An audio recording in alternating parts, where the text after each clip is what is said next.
ഏതോ ഒരു സ്ക്രിപ്റ്റ് എഴുതി വെച്ചിരിക്കായിരുന്നു എന്നാണ് ഒരു സൂപ്പർ സ്റ്റാറിനെ കൊണ്ട് ചെയ്യാനായിട്ട്. അതാ ചെയ്യാൻ മതിയാ? അതാ ഓക്കെ. ആരത് പറയാ?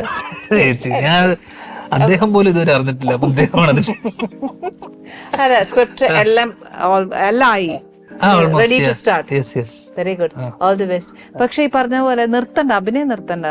അത് നിർത്തിക്കും നാട്ടുകാരല്ലേ, അതിനേക്കാളും മുന്നേ നമ്മൾ നിർത്തുന്നു. അങ്ങനെയൊന്നുമില്ല. പിന്നെ ഇത് എങ്ങാണ്ട് കോയിൻസിഡൻസ് ആയിട്ട് സിനിമയിലേക്ക് വന്നു, എന്നിട്ട് ഇത്രയും കാലം മനുഷ്യർ നിർത്തിയോ? മലയാളികൾ എന്ത് രസമായിട്ട് ധ്യാനെ സ്വീകരിക്കുന്നത്. നല്ലപ്പോഴേലും ഒന്ന് വരാനേ. അത് ലൈക്ക് ഇപ്പോഴും ഏട്ടൻ പറഞ്ഞ നിന്റെ ഒരു നല്ല സിനിമ ഉണ്ടെങ്കിൽ ലൈക്കബിലിറ്റി കിട്ടാനാണ് ഏറ്റവും വലിയ പാട് ആൾക്കാരുടെ. Provided if you have a good film എന്നുവെച്ചാൽ ഒരു സാധനം ഉണ്ടെങ്കിൽ people will come and watch.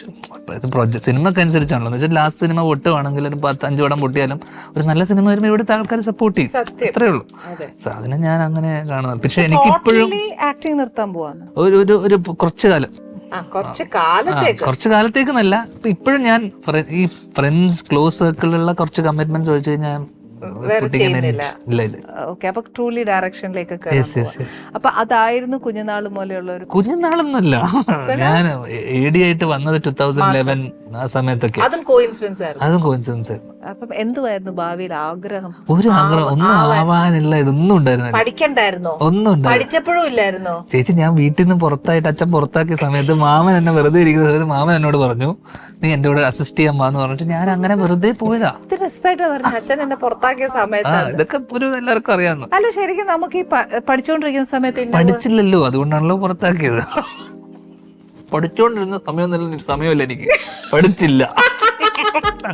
അതിനെപ്പറ്റി ചോദിക്കുകയും ചെയ്യല്ല. ശരി, അങ്ങനെ അങ്ങനെ അച്ഛൻ പുറത്താക്കി. അതല്ലേ കുക്കിംഗ് ഒക്കെ അറിയാവുന്ന. അല്ല, ഞാൻ സ്ത്രീകളെ സംബന്ധിച്ചല്ലേ പറഞ്ഞു. ആണുങ്ങളെ സംബന്ധിച്ച് ഇതൊക്കെ അറിയണമെങ്കിൽ ഒരു പണിയില്ലാതിരിക്കുന്ന സമയത്തൊക്കെ ഇതൊക്കെ ചെയ്ത് വേറെ വഴിയില്ലല്ലോ. പുറത്തുനിന്ന് വാങ്ങിക്കാൻ കാശുപോലില്ല ഭക്ഷണം, അപ്പൊ വീട്ടിൽ നിന്ന് ഉണ്ടാക്കിയേ പറ്റൂ. അല്ല, ശരിക്കും ആ ഒരു സമയം എന്ന് പറയുമ്പോൾ ഇച്ചിരി സ്ട്രഗിൾ അല്ലായിരുന്നു അത്യാ? നമുക്ക് ഏത് സ്റ്റെപ്പ് എടുക്കണം, എന്തെടുക്കണം, അങ്ങനെ ഒരു ഫേസ് എനിക്കില്ല ചേച്ചി. ശരിക്കും അപ്പൊ ലൈഫിൽ അങ്ങനെ ഡിസിഷൻസ് ഇല്ലേ അത്യാ? ഇല്ല ചേച്ചി, എന്ന് പറഞ്ഞ ചുമ്മാ പറയല്ലേ. നമ്മൾക്ക് പ്ലെയിൻ ആയിട്ട് അങ്ങ് പോകാനൊക്കെ ജീവിതത്തില്. അങ്ങനെ ഞാൻ പറഞ്ഞ ആ സമയത്താണ് ഞാൻ പറഞ്ഞു, ആ സമയത്ത് എനിക്കില്ല.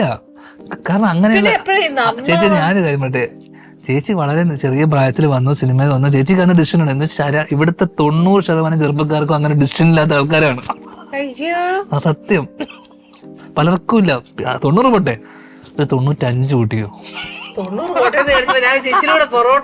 പലർക്കും ഇല്ലെന്നേ. ഒരു പ്രായം കഴിയുന്നവര് 20, 21, 22 വയസ്സ് വരെ പഠിക്കും. എന്തിനാ പഠിക്കുന്നത് അറിഞ്ഞൂടാ. ഓക്കെ, എന്റെ കൂടെ ഉള്ളത് പഠിക്കണമെന്ന് അറിഞ്ഞൂടാ.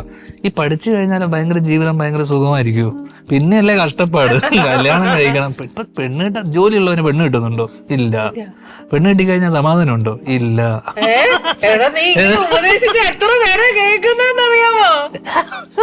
ഉള്ള നേരമൊക്കെ ഇങ്ങനെ പറയുവാന്നോ? നേരൊന്നും അല്ല, ഇതൊക്കെ ചുമ്മാ പറയുന്ന. ചേച്ചി, ഇതാണ് ശരാശരി. ചേച്ചി സുഖിച്ച് ജീവിക്കുന്നതുകൊണ്ട് ചേച്ചിക്ക് മനസ്സിലാവുന്നൊന്നും ജീവിക്കുന്നില്ല. ദൈവാനുഗ്രഹിച്ച ഒരു കുടുംബമായിട്ട് മുമ്പോട്ട് പോകും. അങ്ങനെ കിട്ടുന്ന എത്ര പേരുണ്ട്, നല്ലൊരു കുടുംബം കിട്ടുന്നത്. എല്ലാം നന്നായി വരുന്ന ആരുണ്ട്? എല്ലാരും നല്ലതായിട്ടായിരിക്കുന്നത്. ഓലൊക്കെയാണ്.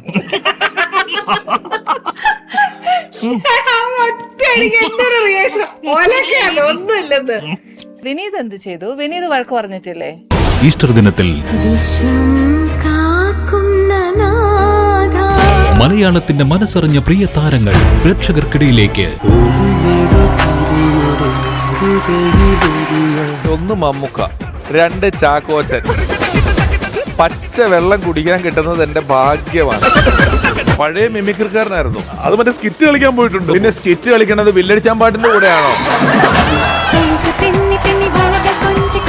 സൗഹൃദത്തിന്റെ കഥ പറഞ്ഞ നിറസല്ലാപം അവസാന ഭാഗം ഏപ്രിൽ 20 ഞായറാഴ്ച ഈസ്റ്റർ ദിനത്തിൽ ഉച്ചയ്ക്ക് 1:30.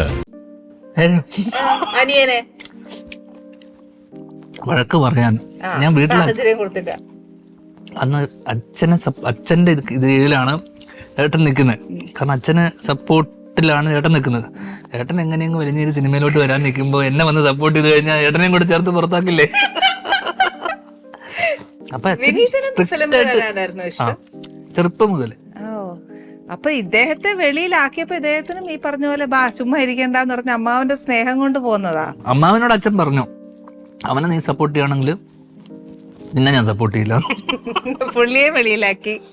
അങ്ങനെ ആ പറയുന്ന അമ്മാവനല്ലേ ഈ പറഞ്ഞ ഇപ്പൊ അതെ, വൈറലായിക്കൊണ്ടിരിക്കുന്നത്? അതെ. പുള്ളി കഥ പറയുമ്പോൾ പുള്ളി ചെയ്ത പടമാണ് മാണിക്യക്കല്ല്.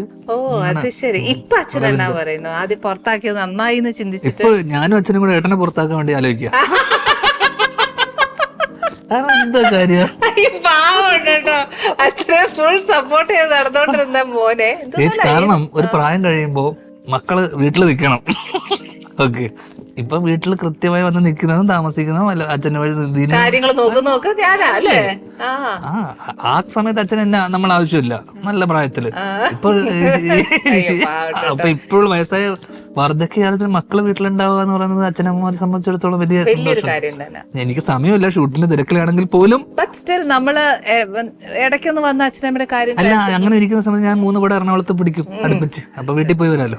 അത് സത്യാട്ടോ. അല്ല ആയിക്കോട്ടെ, അതായാലും അപ്പനും അമ്മയും കരുതുന്നതിന്റെ ഒരു ഭാഗമല്ലേ. ശരിയാ. ശ്രീനിയേട്ടൻ എന്ന് പറയുന്നത് ഈ പറഞ്ഞ നമ്മുടെ മലയാളികൾക്ക് ഒന്നും മറക്കാൻ പറ്റാത്ത ഒരു വലിയൊരു വ്യക്തിത്വമാണ്.